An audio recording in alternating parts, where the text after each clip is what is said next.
The southern United States remains a wilderness to this day. Dotted with small towns and urban areas, these piney woods are often forgotten except for the outdoorsmen who live here. Swamps and large tracts of wooded areas separate the few towns. There are no major cities here, just miles and miles of forest land and farms. Lurking in these forest lands is an animal few have seen, with names like swamp ape, skunk ape, booger, and Bigfoot. This animal is blamed for the deaths of pets, farm animals, and even people. To find this elusive animal, you have to know what to look for, and to know the animal's behavior, you have to hunt it. I'm Don McDonald, and I'm a Bigfoot hunter. The main reason I hunt is to protect people. I get reports constantly from people who are having these things come up. A lot of people have their dogs killed, had their chickens killed. I know a family down around Red Bluff area down by Columbia. They lost 7 or 8 geese.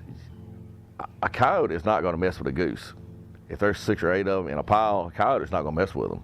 Something had plucked those geese and laid the feathers in a nice, neat pile and gone off with the rest of the body. Will a coyote do that? I think not. But you've got people that are having their homes beat on. They're scared to go outside at night. I know some families who will not go outside their front door unless they've got a gun in their hand. I talked to some people up in North Mississippi the other day. They actually heard something beating on the side of their house one night, and something peeked in on their 8-year-old daughter and looked in the window at their daughter. The daughter described it as a big gorilla-looking thing. Now, the bottom of the windowsill, is about chest high. So this thing was leaned over and hunched over and looking in the window. The next night, they heard a loud racket outside and their air conditioner went off. Something had gone out there and picked up an outside air conditioner unit and threw it 30 feet across the yard. The first dent in the ground was 20 feet away. So something threw this thing 20 feet in the air before it hit the ground and rolled another 10 feet. A human can't do that. And it takes an opposable thumb to be able to pick something up and throw it. A bear can't, it's not gonna pick it up. It would swat it away. And there are a lot of bears in Mississippi. They are making a big comeback, but this was not a bear. No opposable thumb to pick it up. Well, I grew up in the Pacific Northwest, and so as a youngster I was familiar with the stories about Bigfoot. I actually saw the Patterson-Gimlin film at the Spokane Coliseum with my brother and my dad. And one thing sort of led to another. It steeled my interests that were already budding in natural history and primate and human evolution. And so the prospect of there being this, maybe a missing link or some primitive form of human out in the wilds of the Northwest was a fascinating prospect for a young mind. I started walking down the hill. Well, the moon had come out and I could see to walk, so I didn't have my flashlight on. Well, I got probably halfway down and I saw what I thought from a distance was a tree. And as I got closer to it, I realized there's no tree there. That tree would have been in the way when I was raking hay. It would have been in the way. I wouldn't have been able to rake that right there. So I said, So I eased on down and got a little closer. Well, as I got probably, I would say 40 yards from it, it moved. But when it moved, I stopped.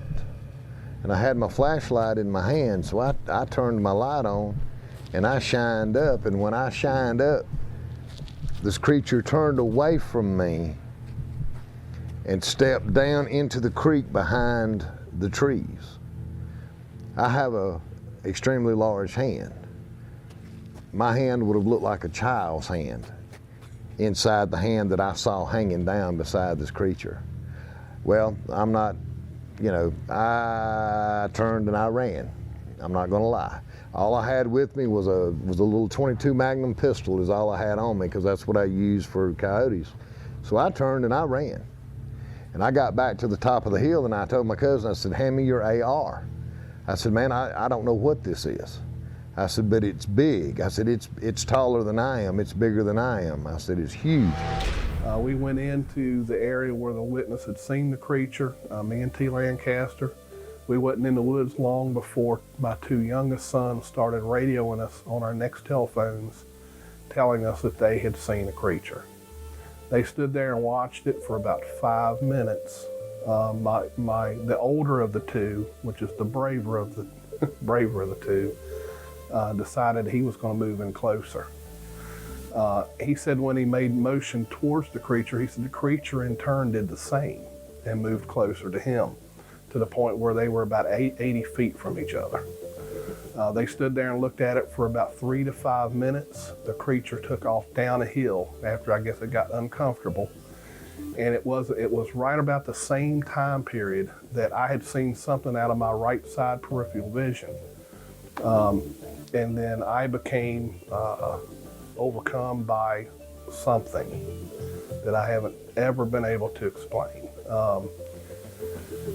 At the time I was in the woods, T. Lancaster had already left me to go to the kids since they were having the sighting. He had left the woods, left me there alone. And at the point in time when I had just seen that, that's when I went into what I explain as a breakdown, or I laid down on the ground, felt really ill, very unusual feeling, nothing like I'd ever felt before. And then soon after that, it probably lasted maybe a couple minutes, and I was fine. I got up and I walked out of the woods. I've never experienced anything like that in my life. It's the first time, it's the last time, hopefully, because that was a strange feeling. But I think that's the closest I ever come to an actual encounter. Whatever it was, something had an effect on me. My experience was, basically, it was one day, I was up at my grandparents' up at Carmiley, and I was going down to the neighbours down the road to pick up the newspapers because they'd get delivered down the road, and it was something that we were always quite happy to do because the neighbour, Mrs. Sturrock, would give you a sweetie, you know, and so me and the dog were heading, there's a wee track that leads from the property down onto another track before you get onto the tarmac road.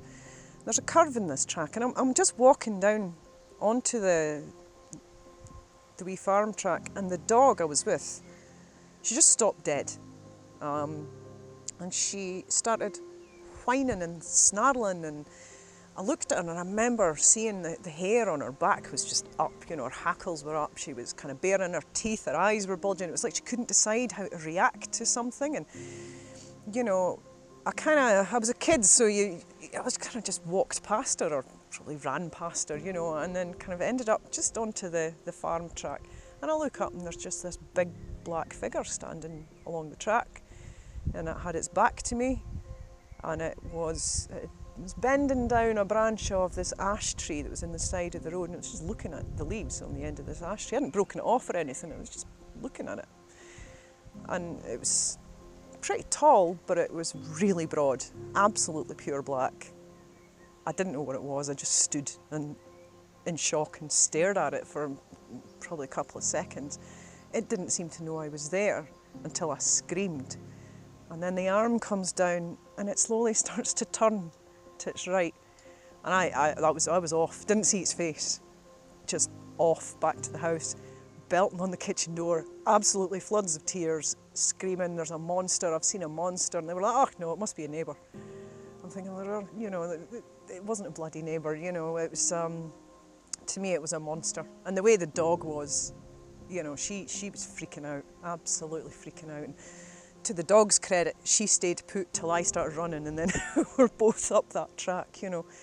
And that was the first time I saw something strange. And then sometime later, we were driving up the wee tarmac road, about to turn right onto the farm track, and just up a couple of 100 yards up the road at the entrance to the quarry, there's a large greyish figure standing right in the middle of the road, looking down the road towards us, and there was an orange reflection coming from its eyes.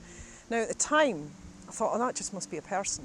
It was only later, many, many years later, when I started looking at this, I realised it couldn't be. As I say, it was an accidental watching of Finding Bigfoot that made me start thinking, that's what I saw.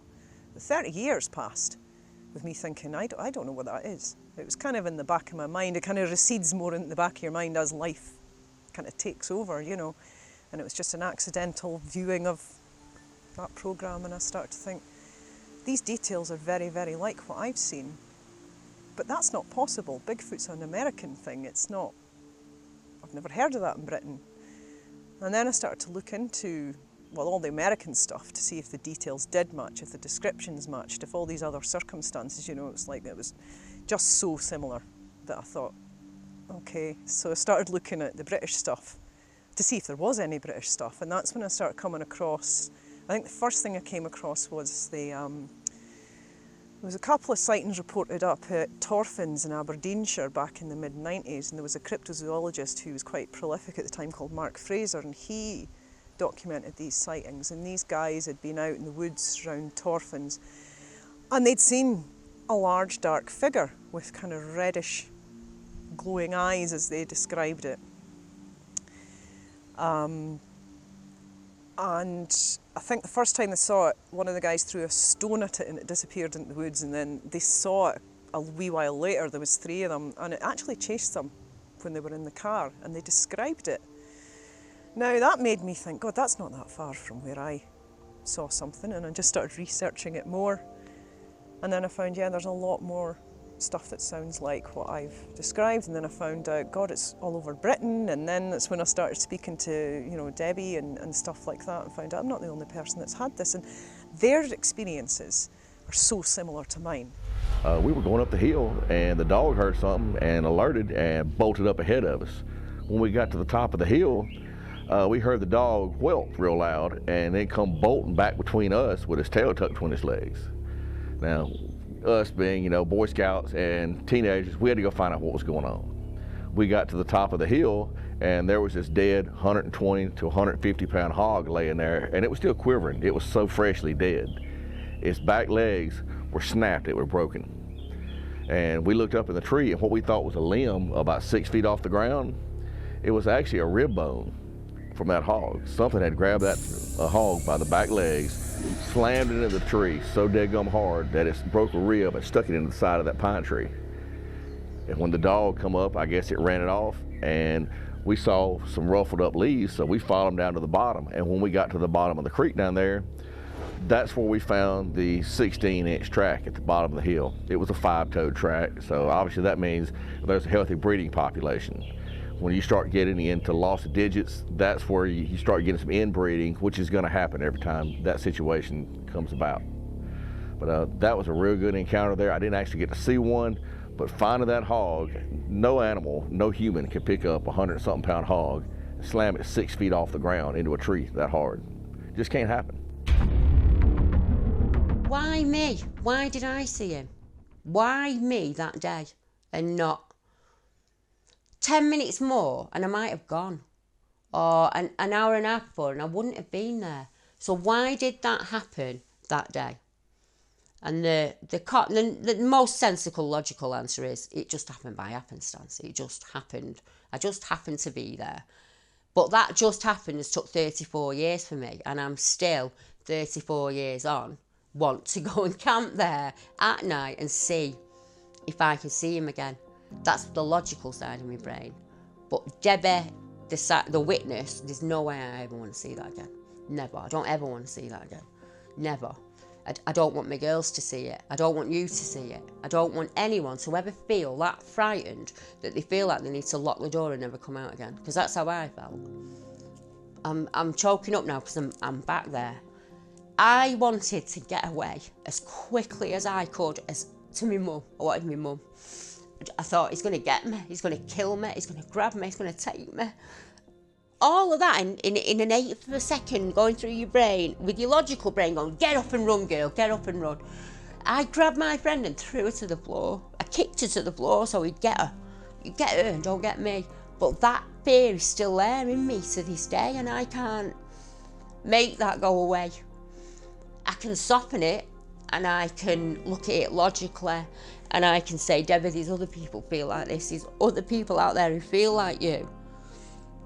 And that makes me get through the day. But at the end of the day, I'm still that 15-year-old kid who hasn't got an answer, who doesn't know, who wants somebody to come and say to me, there's the answer. I'll take it all away. I'll take all your fear away.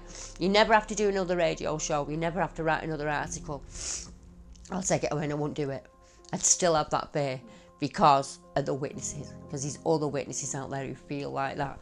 And I couldn't sleep at night knowing that I'd done everything I could to make that person feel better. Yeah. So if that's all I ever do, if I never prove this a wild man, and I never convince people to go and look, I'll know that I've done everything I can do. And another part of me is, I want you to go out and enjoy the woods. I want you to get back to nature. It stopped me. It was my favourite place to be, and it stopped me going. It stopped me going. It stopped me doing something I loved. I'm sorry. Don't apologise. Just have a minute. 5 minutes. No, I want to get it over and done with.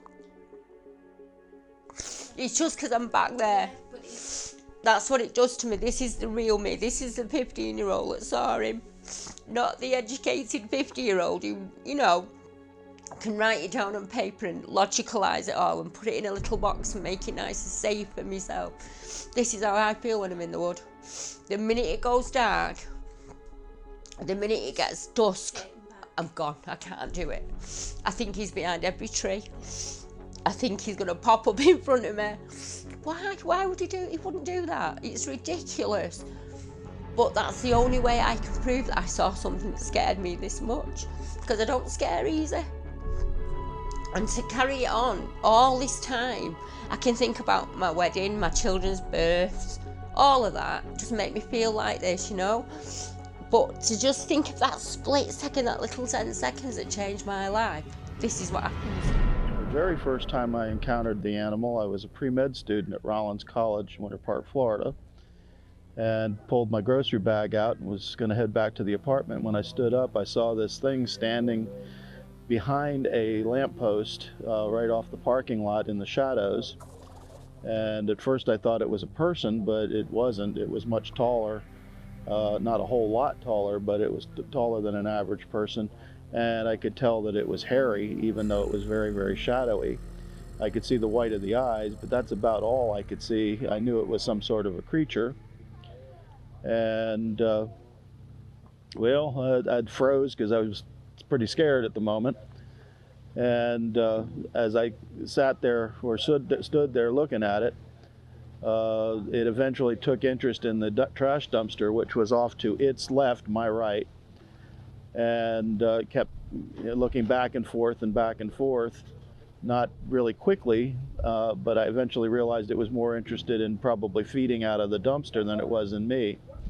And I began backing up to the landing for the stairway that went up to the second story, and over a period of a few minutes backed all the way up to the level where my apartment was, set my groceries down on the ground long enough to unlock my door to get inside, and when I turned back around, it was gone. For me, it was a bit of an unusual thing to see and hear about initially, because I thought, well, how does such a small country sustain such a large animal and the amount of food that these things are going to eat? However, reports came flooding in. I remember seeing them in the early 80s, actually. That was the very first incident I actually heard of. And that was at Cannock Chase. But it had been mixed up with, walking tall dogmen type experiences as well in that location. So it would seem there was a numerous different things being reported there. My first investigation was 1991 of a Bigfoot incident that took place at Cannock Chase again, in the woods, in a place called near Walker Woods Reservoir. Now, it's quite a large location, and the story is that, because I interviewed these two guys, and they were in the 30s, I believe they were absolutely being legitimate when they were telling me about their experiences, and I could not find any form of deception taking place. They'd been out there in the woods, it was at night, and they were heading home. And they thought somebody was actually following them. And they kept stopping and looking around, couldn't see anything. They carried on a little bit further, they could hear the crunching of branches and twigs and things. And this, whoever it was getting closer. Made no attempt to hide itself in a sense of making sure that it was heard. big branches, twigs were snapping, maybe as if, he even mentioned that they thought it was being done on purpose, as if to say, hey, I am here. And they suddenly got this feeling as they were moving on that they were being watched, and this oppressive feeling came over them. And they started to get a little bit worried. Now, as time went on, they quickened the pace. This thing quickened its pace to the point where they ended up running.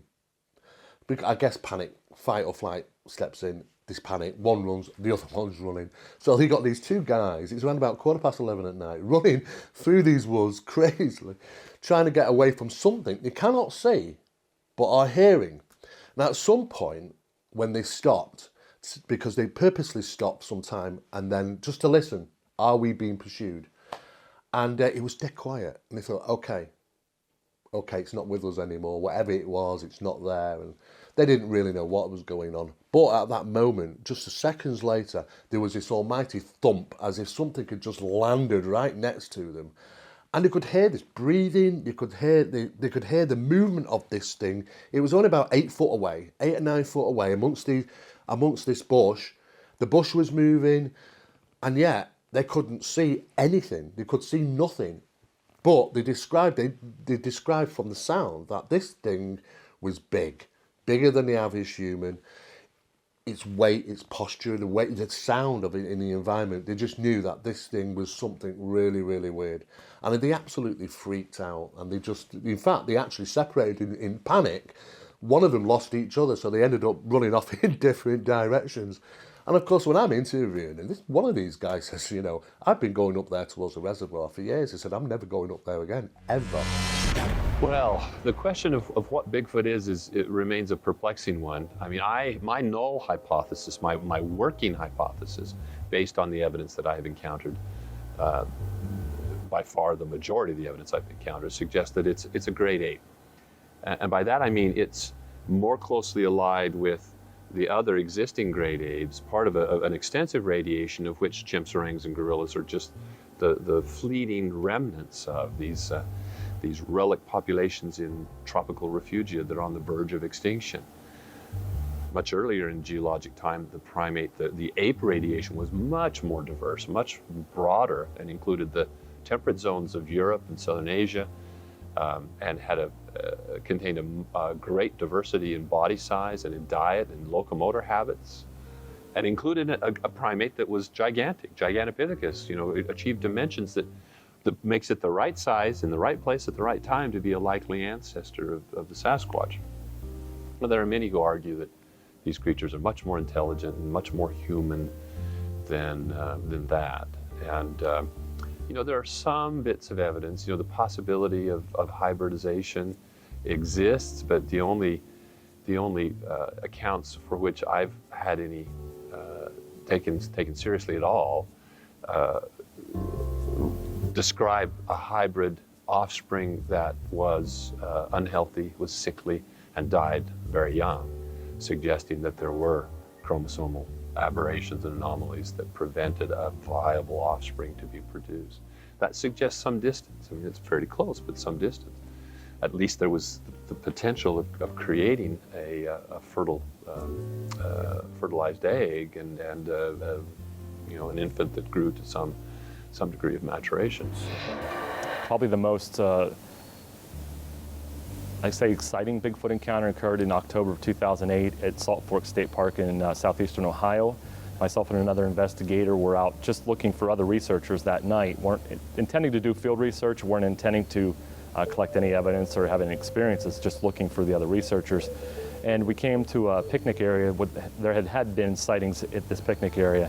And in that picnic area, we had rocks thrown at us. We heard something large moving through the brush. We returned to that picnic area later in the night, about 4:30 in the morning, and I actually saw a figure. I don't know exactly what it was, some kind of large figure rise up from behind a 4-foot tall brush, real thick briars and brush. And I can't say exactly what it was, but it did appear to have the shape of a human, although a very large human, massive shoulders, a conical bullet type head to it, and it was just all dark. I couldn't see any features, I couldn't see its face. My high beams actually went across the front of this figure as I was backing out of the parking lot. I did catch a white bluish eye shine, just for a split second. When I pulled the car back in and put the high beams on the bush and jumped out with a spotlight to confirm what I'd seen, whatever was there was gone. Went into the woods anyhow, and we were building an assault course. You know, what you have in the army and whatever, rope swings, you know, things that you climb up on, tree platforms. We made one of them all the way through the wood, you know, from one end to the other. And we thought, you know, we were there with three friends of us at there. Well, there were me, two other friends. And my other friend went home early.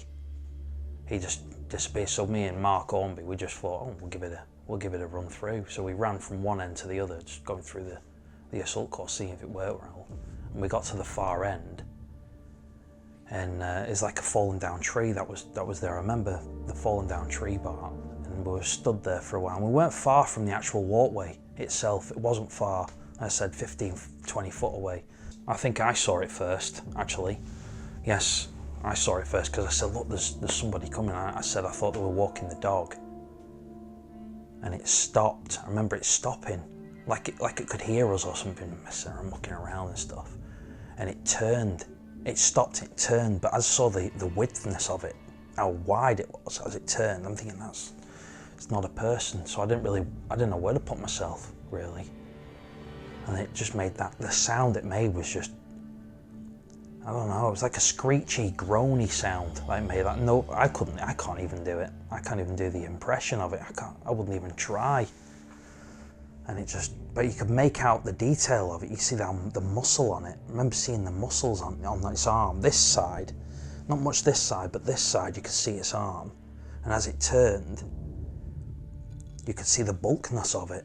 And just before it made its grunting groan, you could see it breathe in and then exhale it. I'm thinking, oh. Yeah, and being a kid at 12 years old, 13, it's a bit too much for me, that. So I went, and I didn't want to go back for a long time. Years, actually. I took Janine there, my partner, just to show her. And even then, I felt I shouldn't have been there when I went back. I was actually on the porch talking on the phone with a female friend, and I saw, I had been looking at this spot for a while, and there was something dark in a ditch.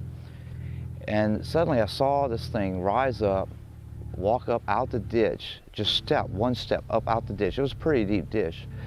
One step out the ditch and cross over a gravel road and go off into the woods.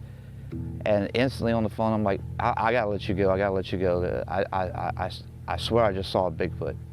So I hung up, I got my buddy who was staying there at the same time, and we walked over to where I had seen this thing get up and walk across the road and into the woods. And there was nothing there, but there was a foul odor. That's the only thing we could ever, pick up from that. But it was so big and just jet black. This was in August. It was the heat of summer. It was in the evening, and it was so big and black. And at first I'm like, well, it's got to be someone, wearing a black hoodie, but there's no way. I mean, I cannot see anyone at all. The temperature was very high. I cannot see anyone at all wearing a black hoodie and just sitting in a ditch out next to a cornfield. Doctors, lawyers, military people, policemen, they've all seen these creatures just like I have. So I got into hunting Bigfoot because I wanted answers. I wanted to see, what is this creature? How many of them are there? Where do they live all the time? Do they live in family groups? It's a mystery. I love a good mystery. So, once I got involved in it and began to understand that, no matter how much proof you hand to the scientific community, they're not going to believe it until, like I said, they can do an autopsy on one. Or a necropsy, I guess, if it's an animal. But, I hunt Bigfoot. The mystery part of it, I've met a lot of interesting people. I enjoy the comradeship, the camaraderie of having a single goal with these people and enjoy doing this. And, like I said, I want to solve the mystery.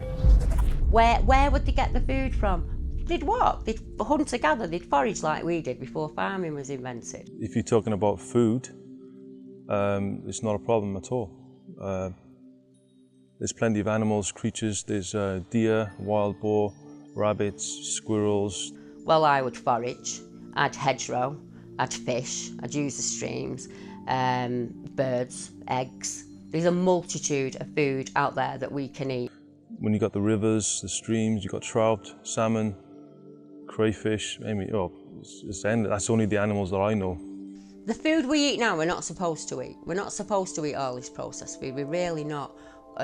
With hormones injected and this injected and that injected. That's not the way to go, is it? We're supposed to be eating a natural diet like they would on a daily basis. We're supposed to be drinking clean water like they would on a daily basis. We're supposed to work out and use our bodies constantly all day.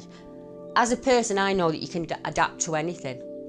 People can adapt. We're great at getting put into a situation we don't want to be in, but we conquer it. We adapt and we conquer. They've just been doing that forever. They've been here thousands of years, and they're taught naturally from birth to how to catch these animals, hunt, without being detected by humans at the same time. There's food everywhere, and I think there's very few natural predators here in this country. We may have these big wildcats, perhaps. There's enough evidence to say there's a lot of them, but they wouldn't make a single dent on our livestock population, or with the deer, even, which are in endemic proportions at the moment, apparently nationwide. So I think when it comes to a creature like this surviving in our countryside, it's more a case of what isn't there to eat, and not what is there.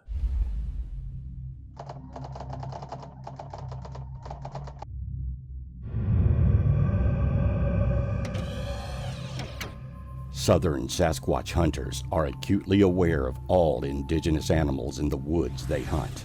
Most have been outdoorsmen all their lives. They know the difference between a bear and something else. It's the difference between knowledge and experience.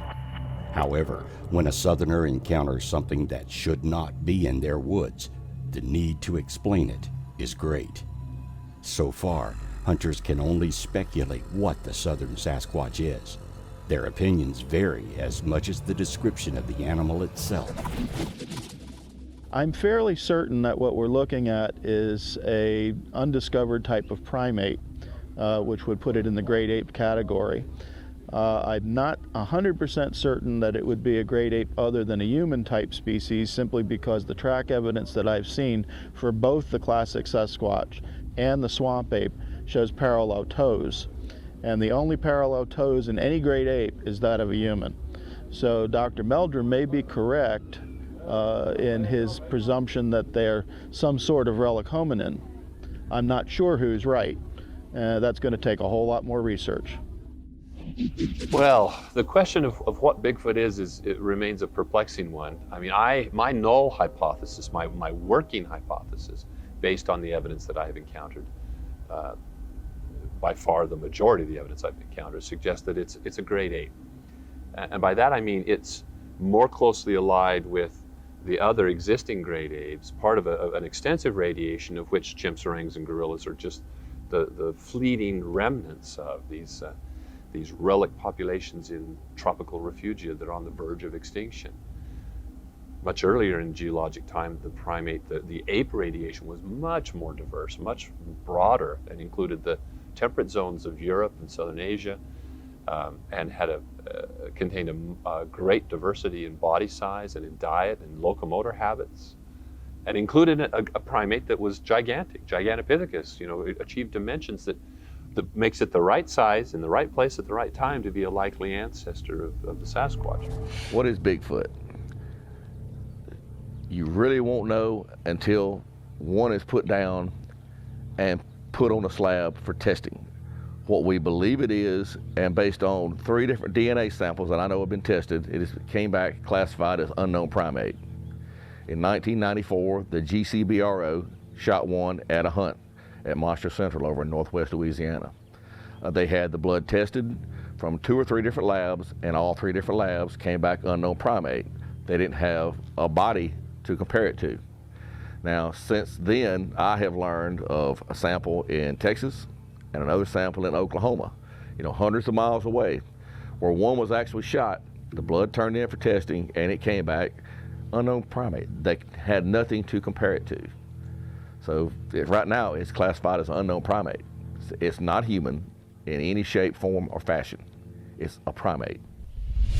So I was coming up along a trail, which I believe, it could have been a human trail, but it wasn't one that was regularly used, I don't believe anyway. And it could have been used by Bigfoot, could have been, possibly. And as I was coming up this trail, I noticed a small stick that had been broken. So I proceeded to film with the phone. And sometimes if you're too close with the phone, it will just capture the background. The background will be in focus instead of the actual twig or whatever you're filming. So that's what happened. It was too close, and I didn't realize at the time, but it was actually filming the background. When I watched the video afterwards, I think the next day, I noticed in the background, thinking, maybe there might be something there. And yeah, as soon as I got to the bottom, there was an actual figure which looked like a gorilla. That's the only thing I can say. It actually looked like a gorilla.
To hunt the southern Sasquatch, you need to know what to look for and what equipment you will need to procure a specimen. Simply going into the woods to camp or hunt will not work.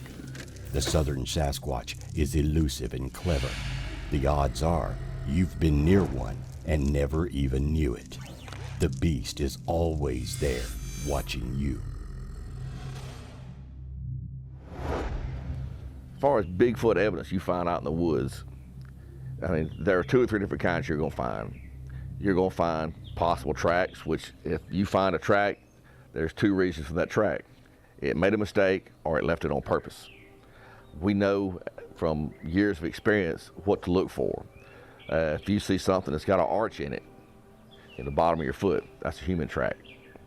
And a human track looks a lot different. These are flatter all the way through, anywhere from 3 to 5 toes. And it takes a lot of experience to be able to learn the difference in those 2. Another thing you'll find, you might find a teepee structure out there where something's been hiding in. You look for, say there's several limbs around a tree. First thing you want to do is look at the ground. You want to see if you can find where the base of that tree is. Next thing you want to look for is look up in the tree to see if some limbs could have fell there. If there's no other possible explanation of how these things could have fell, 1 or 2 things has happened. Either somebody or something has put those limbs there. And you don't ever really know because you don't see these animals put it there. We find a lot of tipped limbs up around 7 or 8 foot tall where something's come through and it's taken the limbs and snapped them off. That way they can be more stealthy the next time they come through. just different things you learn to look at after a lot of years of experience, and you know what you're looking for then. Where do they sleep? That is quite a difficult one for me to know. Which is well, if we knew, we would obviously be able to find them. So they do whatever they can and sleep whatever they can. Most likely in the most difficult place where humans can't get to, or where humans would want to go, you know, or would even think about going. You know, there's so many theories. I think, yes, mine shafts would be great to look into. There was a sighting in Dorking Deepdene in Surrey, which is not so far away from here, where two brothers were exploring a mine shaft and they heard a roar come out, and they left the mine shaft, and then they were bluff charged in sound only. They couldn't see the creature, but a large creature bluff charged them through the foliage. They left the area. Now, that to me would indicate perhaps a family group or a male with young living in the mine shaft, because the challenge was from outside of the mine shaft, I think, and that was a warning as far as I'm aware. Fife, north of here, is full of mines, and there's quite a few sightings from Fife, you know, in Scotland, yeah. Up Bathgate Hills, there's the Silverman sighting from the 80s, which is quite interesting, a large silver greyish figure running alongside a car up the Bathgate Hills. I've got quite an interesting set of stories from a forum about a guy who was going up the Bathgate Hills. Every winter they would get chased off the hill, they found footprints in the car park in the snow and all this kind of thing. There's a big old silver mine under those hills, you know. So yeah, I think mines have a lot to, I do think they're probably used. There's a theory in the United States that they follow railways, they follow power lines. You know, as a guide, this is a nice straight route to follow. Bigfoot sightings along these very old ancient monuments to me would just represent an old and passed down route that would be passed down to younger Bigfoot, just like elephants pass, you know, routes to water to their children and so on and so forth wherever. I think that would be exactly the same thing. This has been here for 1,000 years, 2,000 years. This is a route we've always known. Now there's a new route, some pylons that follow this straight line across this hill. You can follow them to get there and get home. You know, people get confused a lot of times at what direct evidence is versus physical evidence versus circumstantial evidence. You know, a lot of people think that witness testimony is just not evidence. Witness testimony actually is direct evidence. You know, it's the purest form of evidence you can have. It's accepted in a court of law. The next set of evidence you have is physical evidence. Now, physical evidence would constitute something like a fingerprint that can be matched back to something, a footprint that can be matched back to something. So plaster casts, especially those with dermal ridges authenticated by a forensic expert like, you know, Jimmy Chilcutt, that's physical evidence. The funny thing is hair samples kind of fall in the middle of that, because somebody sees it, they collect a hair sample, it comes back to an unknown species. Okay, that very well could be. But technically, hair samples and DNA samples, by definition, at least in the court of law, are all circumstantial. Now, in our particular case, it may not be, because we're just looking to prove that something exists out here that doesn't. Now, if science doesn't want to, and this is my jilt about, you know, what's it going to take to prove Bigfoot? Because science used to accept plaster cast of footprints. They did in the case of the Billy Ape, but they're not in the case of Bigfoot. Probably casts will get me excited, because I know then that they've been through an area. Secondly, of course, DNA, but DNA has nothing really to back itself up with, because it has no common denominator as to where to go if it's not a creature that's ever been discovered before. Likewise, hair falls into that basically same category. I would say scat would be great to get a urine sample. We could learn so much from that. Would be right up there along with DNA. DNA may tell us what speciation, but it's not telling us anything about its lifestyle. And so getting an idea how it lives and being able to use that to learn more about it is probably more precious than anything else we can do. Now we have DNA. Are they going to pull the same, magic act and say, well, we're not going to accept that. We still need a body. We need to see where that comes from. Well, obviously, if there's something that's new that's not there before that has to be recatalogued, that should tell them that, hey, but will it? I don't know yet. Eyewitness sightings are, you're always at the mercy of the credibility of the individual, and then their powers of observation and their ability to interpret the things that they observe. So eyewitness testimony alone is not going to make the ultimate case, in my opinion. It certainly is indicative that there's something that is common to the human experience in this regard, but it is often very subjective sort of evidence. The trace and physical evidence of footprints of hair, scat, and ultimately DNA will be much more telling.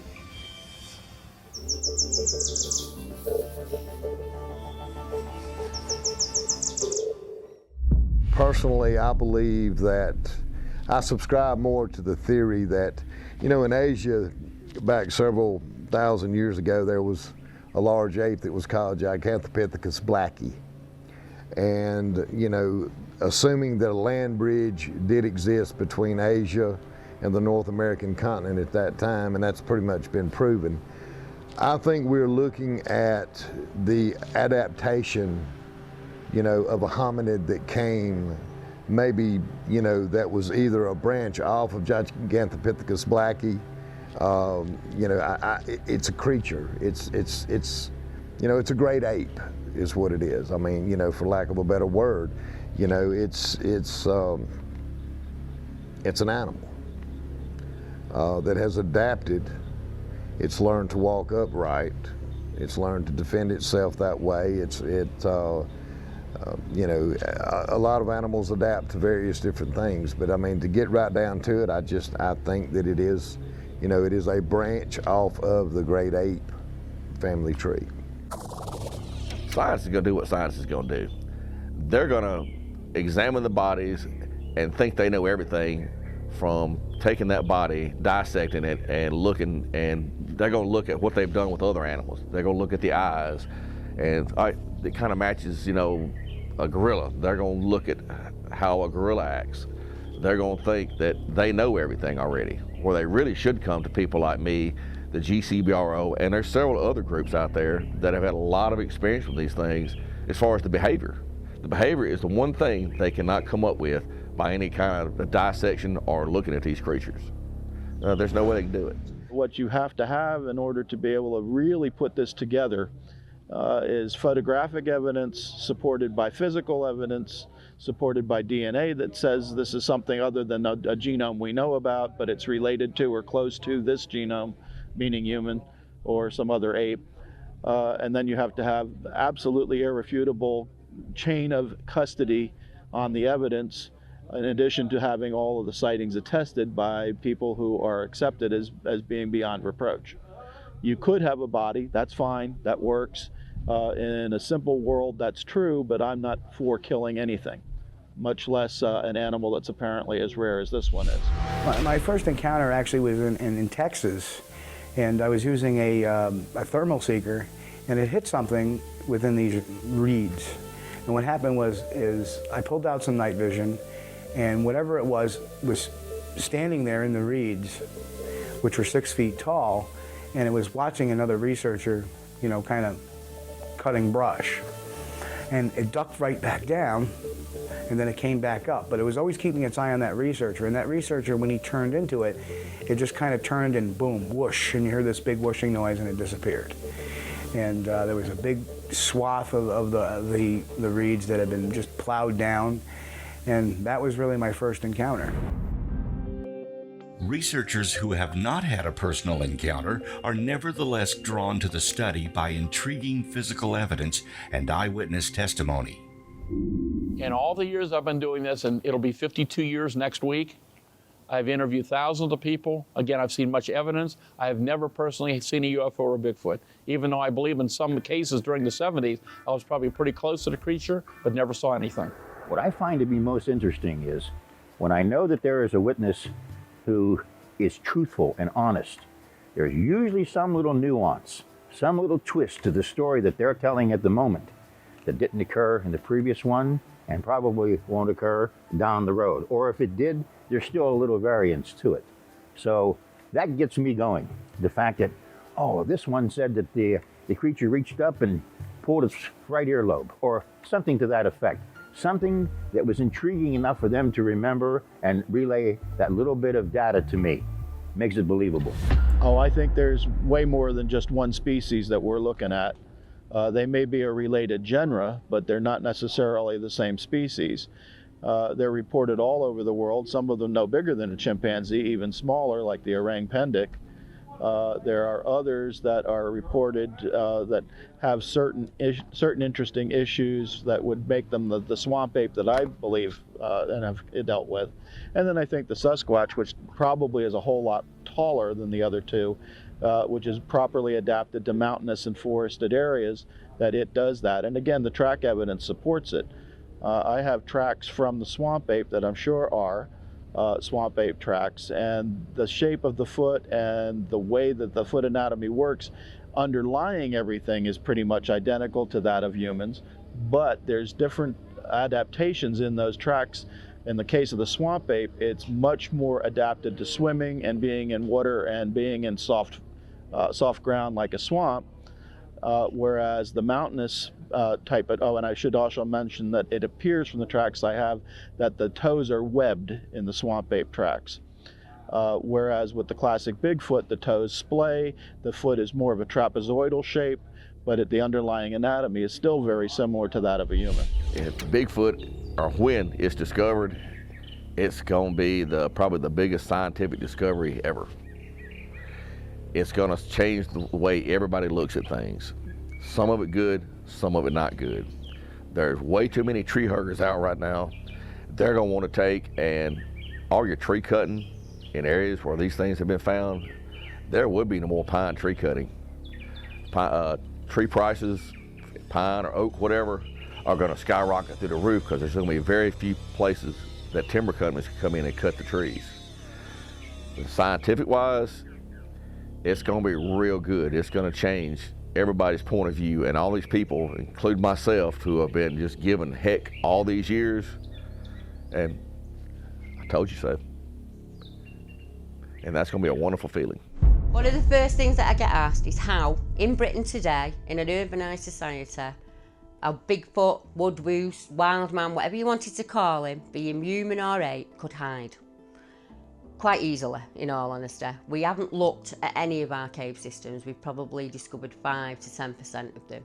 We don't go out into the woods every day and look. And when we do, we're walking the dog or we're playing with the kids, and we're not looking up and we're not looking down. We're just going about our normal, everyday human life. So we're already distracted. You could be sat 3 feet away from you in a bush and you wouldn't have a clue. You wouldn't know. To be honest with you, I don't expect to see one myself. I simply don't expect to see one, because for them, everything they do is about concealing themselves. Everything they do is about hiding from humans, obviously. And from animals as well. Hiding and ready to jump out on deers, for example. So it's natural for them, but I think it's a matter of life and death. A matter of life and death for them.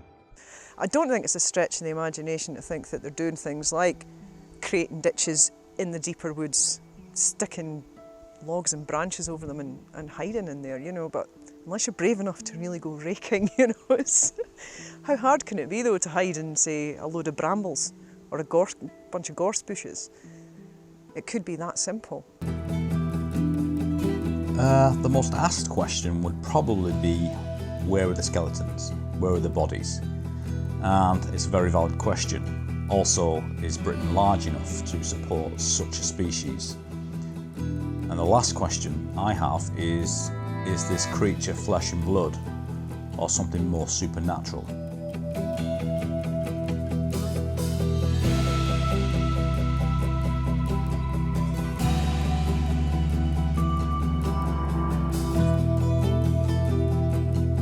And over the years, this species and perhaps others that live in the wilds have seen what evil man can do. So it really comes as no surprise to me that this species, the wild man, woodwolves, Bigfoot, the werewolf, if it exists, would certainly do its utmost to avoid contact with human beings. It's a simple case of survival, and they're fantastic at it.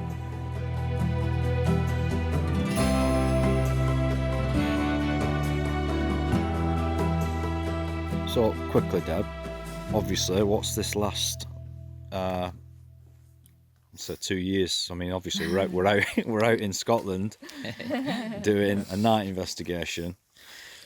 There's two things I'm going to say on that. One, I don't really know. I'm filling up and I don't want to fill up on camera. It's, to me, to be able to come back and stand in the dark like this after this time because of Elusive and all the witnesses that have come forward and all the people that have helped along the way gave me the strength to be here today in the dark, in a forest, in the middle of the Wales, yeah? And I might be struggling, but I'll be back, yeah? And I don't really know. And it's also given me that fear was mine. That wasn't what he put on me, that was my fear. And if he's out there or he stood 10 feet away, I think he knows that now, yeah? And we're at peace, me and him. We can, go our separate ways and just carry on doing what we're doing. Just think of where you've come since 12 months since you went back to Brutal Hill over a year ago. It's more. It was it's a 2 massive years. It's about, big deal it's for about you, 2 that wasn't years it? ago. Getting and out. Look where you are now. In the woods, even if you can only do 4 or 5 steps from the car, do those 4 or 5 steps, and next time do 6, and next time do 7, and eventually you'll end up like this, And I couldn't be happier. You could give me a choice now of whether you give me £1,000 or we just stay another night, and I'd stay another night. Yeah. And that's thanks to you. No, well, everyone's. It's a group effort. It's If I hadn't have been able to speak about it that day and say everything that I needed to say and feel comfortable being able to say it, I wouldn't be stood here today. I would still be stuck in the house terrified. Yeah. This is why we take the statements. This is why. Yeah. You just got to. I don't really know how to put it into words. It's incredibly emotional for me to just be standing here now. Now I'm going back to. Yeah. And now I would hold out my hand to him because I don't see anyone being harmed. I don't see anyone being hurt. I know not all things are perfect and lovely and nice. I know that. But we've just stayed in this forest, in the dark, enjoying ourselves with quite a few, sat silently. And it's just an amazing place to be. And they could be 5 feet away from that light and you just wouldn't know. Yeah, it's amazing that. Yeah, so don't get disheartened. If you're out and you're researching, we're in the middle of Scotland and we're still struggling. It is hard and you just have to keep at it. You just have to keep at it. You don't get some every day. Again, I think it's either an undiscovered North American primate that has probably existed here long before we settled on this continent, or it's some type of an ancient human of some sort, whether we want to push forward and say Neanderthal, or if we want to say some other type of ancient human species. That's where I steer. I try to stay away from the paranormal because, a lot of people say it may be an alien or it may be some spiritual thing. I think it's a living, breathing being, whatever it is. It's real. It's not. It's leaving footprints. It's physical. So I think we have whatever it is. It's a living, breathing being. Some will never believe in Sasquatch until they see one or have a personal encounter. But to many, this creature is real, and they have had real experiences. It's the difference between believing and knowing. Sasquatch remains an elusive and mysterious creature. However, if Sasquatch hunters have their way, the physical proof of this animal will be presented to science one day soon.